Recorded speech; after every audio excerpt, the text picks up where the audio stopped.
Becca Goldsberry with Southwestern Consulting. So you've hired this new salesperson on your team. You've got their expectations, they've got their sales training manual, they've got their 90-day to success. Now what? Leaders, business owners, do you shadow your team out in the field? A lot of times, most companies do not. Do you know what they're saying on the phone? Do you know what they're saying in their presentations? Do you know how they're closing? Do you know how they're asking for referrals? Do you know how they're doing business? And it doesn't matter if this is a brand new employee or somebody who's been in the business 35 years. Everybody needs a shadow day because that's how we all improve. Top producers know to be a student of their game, they're always needing to be learning and growing their skill set. Well, if they're not getting feedback from their leadership, how do they know how to grow, improve as well? So it's important, team leaders, business owners, make sure your sales team and basically anyone on your team is having a shadow day. Do you know what your vision is?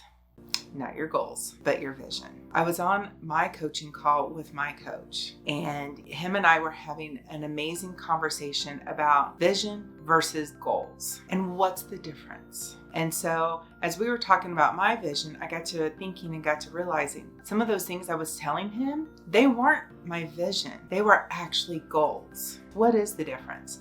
And how I was telling my coach and how I described it is vision, that is something that you want to have come to fruition. And also vision, it's your lifestyle. It's the thing that you want and how you perceive you want your life in 20, 25, 30 years. Goals are literally the stepping stones and the accomplishments to getting to that vision. For example, goals would be, I want to hit MDRT. I want to have 100 lives in a year. I want to sell 20 homes this year. I want 10 million in production. Those are all goals. Those are all stepping stones to getting to the lifestyle and your long-term vision.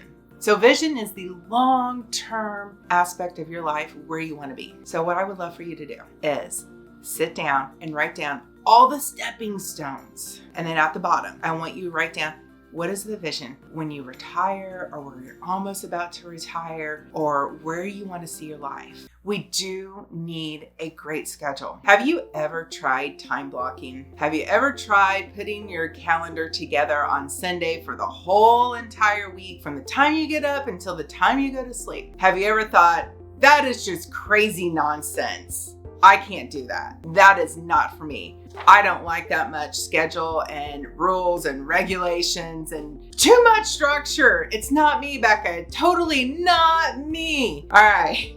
Well, I have so many coaching clients over the last 9 years that have told me the exact same thing. Here's the thing. Everybody's schedule is going to be a little bit different. My schedule is not your schedule. Your schedule is not your boss's or your next door neighbors or your aunts or your uncles. Your schedule is your own, but we do need a great schedule because your schedule is your lifeline. It is the blood of your business, whatever your business may be. So I want to share with you just a couple things that I share a lot with my coaching clients to help them create a schedule that they're comfortable with.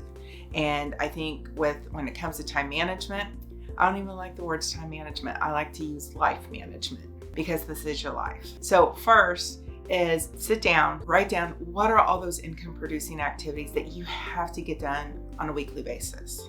And then find a spot in your schedule where it makes sense to make calls, to reach out to clients. Is it in the morning or in the afternoons? If you're a leader, when's the right time to do your one-on-one conversations and meetings with your team members? When should you reach out to past clients? Or whatever the case may be, whatever your income producing activities are, just write them down on a piece of paper and then write down when is the ideal time to do those things. And then when you get brave, and you will, trust me, you can clearly create a schedule like this. I know this is my schedule. It's crazy and you're seeing lots of colors and it's probably giving you anxiety, and that's okay. But put them in a schedule, whether it's in an Excel spreadsheet or in your Outlook, but whatever you do, go take action. I would love to hear more about what you want to learn about.